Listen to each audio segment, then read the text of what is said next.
என்னது? வலுக்கான சமன்பாடு வலு சமன் வேலை இல்லாட்டி சக்தியின் கீழ் நேரம். இங்க வேகம் சம்பந்தப்படுது. அப்ப என்ன சக்திங்கிறீங்க? இயக்க சக்தி. ரெண்டு சக்தி, ஒன்று இயக்க சக்தி, அழுத்த சக்தி. வேகம் சம்பந்தப்பட்டா அது என்ன சக்தி? இயக்க சக்தி. அப்ப இயக்க சக்திக்கான சமன்பாடு அரை தர mv வர்க்கம். அறைய போட்டாச்சு. திணிவுக்கு பதிலாக 40, வேகத்துக்கு பதிலாக 3 தர 3. 40 ரெண்டால பிரிச்சிங்கன்னு சொன்னா 20. 20 தர 3 60. 60 தர 3 100. எவ்வளோ வந்துச்சு? என்ன விட வந்துச்சு எல்லாருக்கும்? 60 வந்துச்சா? 180. என்ன விட வந்துச்சு? 9. அப்ப என்ன செய்யும்? இதுவும் வெட்டிப்பட்டா 18 ரெண்டால பிரிச்சா 9 வெட். பாருங்க, இன்னொருக்க செய்யறேன். 40 கிலோகிராம் திணிவு, சரியா? 3 மீட்டர் செகண்ட் -1 வேகம். வேற என்ன பாயிண்ட் இருக்குது கேள்வியில? திணிவு, வேகம், நேரம் 20 செகண்ட், சரியா? அப்ப வலுக்கான சமன்பாடு வேலையின் கீழ் இல்லாட்டி சக்தியின் கீழ் நேரம். இங்க வேகம் சம்பந்தப்பட்டிருந்தால் என்ன சக்தின்னு எடுக்கணும் நீங்க? இயக்க சக்தின்னு.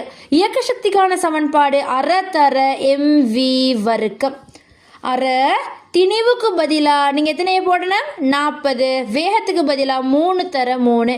இதை பிரிச்சிங்கன்னு சொன்னால் இங்கே 20. 20 தர 3 அதோட பெருக்கினீங்கன்னு சொன்னால் 180 ஜூல் வரப்போகுது. இப்போ சமன்பாடில் போடுங்க. மேலே 180, எடுத்த நேரம் 20. 180 20ஆல் பிரித்தா எத்தனை வரப்போகுது? 9 வெட் வரும். அடுத்தது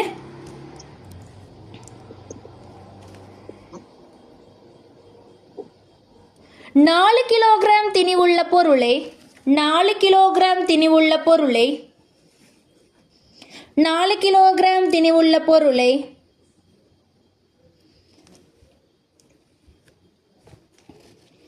4 கிலோகிராம் திணிவுள்ள பொருளை 2 மீட்டர் தூரத்திற்கு அசைக்க 2 மீட்டர் தூரத்திற்கு அசைக்க 4 கிலோகிராம் திணிவுள்ள பொருளை 2 மீட்டர் தூரத்திற்கு அசைக்க எடுத்த நேரம்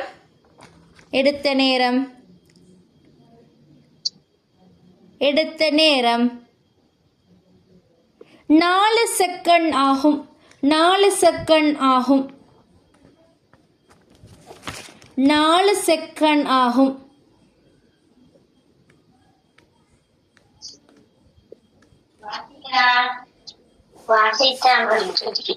4 செகண்ட் ஆகும். வலுயாது வலுயாது வலுயாது